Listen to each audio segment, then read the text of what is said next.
जयपुर में एक शख्स को ब्याज पर पैसे लेना इतना भारी पड़ गया कि उसने इसकी कीमत अपनी जान देकर चुकाई। जी हां, ब्याज पर पैसे लेना एक शख्स को अपनी मौत के रूप में चुकाने पड़े।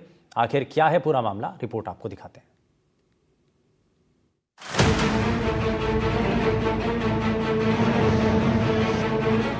ब्याज पर पैसे लेना किसी की जान पर भारी पड़ सकता है। ब्याज चुकाने की कीमत किसी की जान भी हो सकती है। जी हाँ, ऐसा ही सनसनीखेज मामला जयपुर के ट्रांसपोर्ट नगर इलाके से सामने आया है, जहां एक हंसता खेलता परिवार सूदखोर के चंगुल में आकर बर्बाद हो गया। एक परिवार का इकलौता कमाने वाला दुनिया को अलविदा कह गया। पूरा मामला 30 जून सुबह 8 बजे ट्रांसपोर्ट नगर थाने का है, जहां कर्ज और ब्याज से परेशान एक प्रॉपर्टी कारोबारी राजेश ने थाने के सामने खुद को आग लगा ली और अपनी जीवन लीला समाप्त कर ली। ब्याज माफिया कैलाश माहेश्वरी से तंग आकर राजेश शर्मा जो पीड़ित था, उसने इसी ट्रांसपोर्ट नगर थाने के बाहर आकर सुसाइड अटेम्प्ट कर लिया।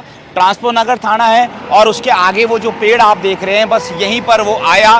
एक दिन पहले वो पुलिस के पास पहुंचा और उसने जो है कैलाश माहेश्वरी के खिलाफ आरोप लगाए कि कैलाश माहेश्वरी उसे तंग करता है और हर महीने 4 लाख से अधिक का ब्याज लेता है। 2.70 की दर पर वो ब्याज जो है वो वसूल रहा था, करोड़ रुपए उससे ले रखा था। और यहीं पर आकर जब उसको लगा कि शायद इंसाफ नहीं मिलेगा, तो बस ये आप देखेंगे कि ये जिस तरह से पेट्रोल का है या यूँ कहे कि खून के जो धब्बे हैं वो देख सकते हैं। और यहीं पर आकर उसने राजेश शर्मा ने आत्मदाह कर लिया और ये जाते जाते ये कह गया कि जयपुर में ब्याज माफिया इतने ज़्यादा सक्रिय है, इतना ज़्यादा ब्याज माफियाओं का आतंक है कि वो पीड़ितों को घर में घुसकर धमका रहे हैं। और आखिरकार उससे तंग आकर राजेश शर्मा ने आत्महत्या कर ली। दरअसल जामडोली के राधिका विहार कॉलोनी के रहने वाले प्रॉपर्टी कारोबारी राजेश पर काफी कर्ज था, इसलिए उनका घर जामडोली से बिक गया था और फिलहाल अभी वो किराए के मकान में सेठी कॉलोनी में रह रहा था। प्रॉपर्टी कारोबारी राजेश शर्मा का कैलाश माहेश्वरी पार्टनर था। कैलाश माहेश्वरी से राजेश शर्मा ने 1.5 करोड़ रुपए लिए थे। कैलाश राजेश से 2.7 प्रति सैकड़ा ब्याज के हिसाब से हर महीने 4 लाख से ज्यादा रुपए वसूल रहा था।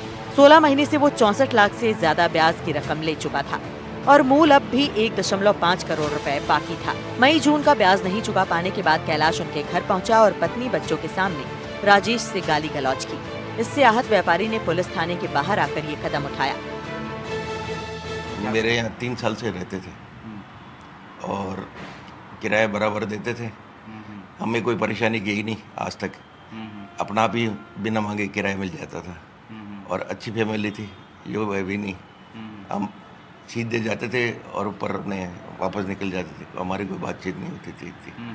लेकिन किराया बहुत बढ़िया आदमी थे, अच्छे थे और इंसाफ मिलना चाहिए उनको बस। पीड़ित राजेश ने आत्महत्या का कदम सोमवार को उठाया, जब वे खुद के साथ एक पेट्रोल से भरी बोतल ले गए और बोतल से पेट्रोल खुद पर उड़ेल लिया और आग लगा ली। उसके बाद वो थाने में घुस गए। थाने के स्टाफ ने कंबल डालकर आग पर काबू पाया, लेकिन राजेश को बचा नहीं सके।